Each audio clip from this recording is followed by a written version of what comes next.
Many of us live comfortable life, a life wherein we are in our own comfort zone. We are with our own known people. The places that we visit, they are pretty close by. Our friends are there around us. Our relatives are there around us. The workplace is not very far from the place that where we are living, and it is a known language, known culture, known environment. So that comfort zone is something that we all, in fact, majority of us like. But quite often it is seen that the comfort zones, though they are very good and they give you the feeling of comfort and secure feeling, at times they do not allow you to grow. The comfort zone doesn't allow you to grow. So somebody has actually said that comfort zones are dry, nothing grows there. So in my case, that has been the case always. Since the time I started my career way back in 1996 as a teacher, I have always kind of questioned this idea of comfort zone. Though I didn't have much of an idea in terms of comfort zone at that point of time when I started my career almost 25 years ago. As I continue to grow in my career, as I continue to move from one place to another place, as I continue to meet with new people, as I continue to take up new assignments and new responsibilities and new challenges, I got to know that the more you're willing to explore, the more you're willing to accept new challenges, the more you're willing to take some calculated risk, things work really good for you. I mean, mind you, please, it's not necessary that every risk one takes or every shift one makes or every change that one introduces or one adopts or one accepts not necessarily has to be working in his or her favor. But in my case, thankfully, thank God, it's always been wonderful. It has always worked in my favor. So one of the biggest shifts that I experienced in my life soon after my marriage was actually I was asked to take up the responsibility of becoming a vice principal in central India, Bilaspur, the Jain International School.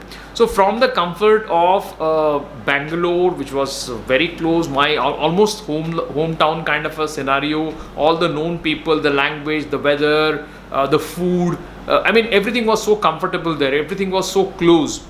And moving to a central Indian place, like I had not even gone beyond Bidar in Karnataka. Forget about the other places in Maharashtra or any central Indian towns or cities. I had to go and take up a responsibility of vice principalship in Bilaspur, and within a year, of course there was struggles, language was an issue, and most importantly, weather was an important, significant factor that was kind of quite scary. Bilaspur has extreme weather. Winters are absolutely cold, and then the summer is horrible. It's very, very hot over there, and rains, of course, any typical Indian city, the kind of rain it experiences. So extreme weather conditions, language was Hindi, and fortunately Hindi language wasn't a barrier for me. I was absolutely fluent in Hindi. So the decision to move to that place actually gave me an opportunity to take up a leadership position. I became a vice principal from having been a teacher or a senior teacher. So that was a huge growth for me, a growth component for me. So I left my comfort zone of Bangalore and came to central India, and there I was. On the way to growth, on the way to making setting up a new school over there, which now continues to be thriving and flourishing in the city of Bilaspur. The second biggest opportunity of questioning or challenging the comfort zone or challenging the status quo came when I got an opportunity to move from Bilaspur to Bangkok in Thailand. Completely unknown country. Language was absolutely out of question. And in Thailand, unlike Singapore or Malaysia, very, very few people speak English, and most importantly, everybody eats non-veg there. So finding vegetarian food was also going to be difficult. I wasn't doing much. I wasn't knowing much. The internet and the Google weren't that famous at that point of time that we could create an entire story of how Bangkok looked, what kind of food places. Maybe Google Map wasn't even existing at that point of time. Or if it was existing, then it wasn't that popular because our own smartphones weren't that smart enough around that point of time in 2008. So from Bilaspur, I moved to Bangkok, and it was kind of a shocker. A small school, new city, a commute of almost about 1 hour from the city of Bangkok. It was all very challenging. Eventually, it all turned out to be very well because I got to live in a place like Bangkok in Thailand, work for the school, help the school grow, and eventually, I was transferred to Singapore, which was an ideal environment. Moving to Singapore from Bangkok wasn't my choice per se, although I had a choice, but I was given an opportunity of switching or shifting to Singapore. Singapore is a dream city for many people. The ones who have lived in Singapore, they would never think of leaving. It is like, they get into that comfort zone of, it's a very safe, very secure, very clean, absolutely well civilized, well behaved, highly organized kind of a city.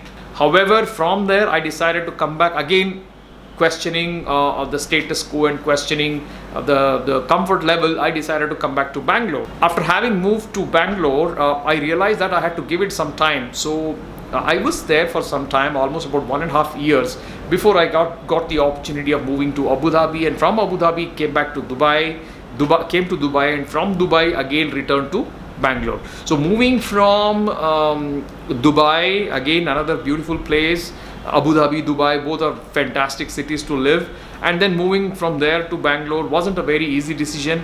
Again, the matter of coming out of comfort zone, and of course back to Bangalore, and now presently I am in Dhaka, Bangladesh.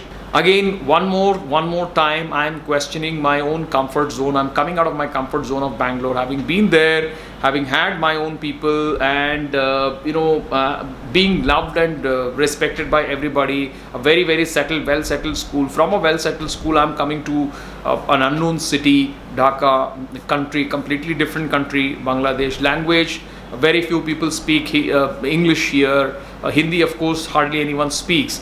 Bangla is something that I don't know, but maybe I need to learn. I'm definitely planning to learn Bangla. And then this is a new city, but I feel this new city, my decision to move and question my own comfort zone actually gives me the strength to make it right, to make it work for me, make it work for the organization that I have joined. As can be seen from the journey of my life so far, always whenever I have tried to disrupt my life, the disruptive decision that I've taken, questioning the comfort zone, leaving a place, and then probably moving to a new place, completely new place, it has worked in my favor. It's not necessary that everybody has to take a decision like this, that everybody has to kind of keep shifting from one place to another place. Not necessary. If people are comfortable, if people are happy, most importantly, people are happy and they are thriving wherever they are, that's it. That's all that matters. However, in my case, after every 5-6 years, I keep looking for something new, to explore a new place, to meet up with new set of people, and most importantly, to build new organization or new school. So that is what keeps me going, keeps me energized, and keeps me challenged all the time. So what do you think of comfort zone? Is it good, bad, neither good nor bad? Well, for some people it is good, some people it is bad. So do mention in the comment section below, and till I see you next time, have a wonderful week ahead. Bye bye, take care.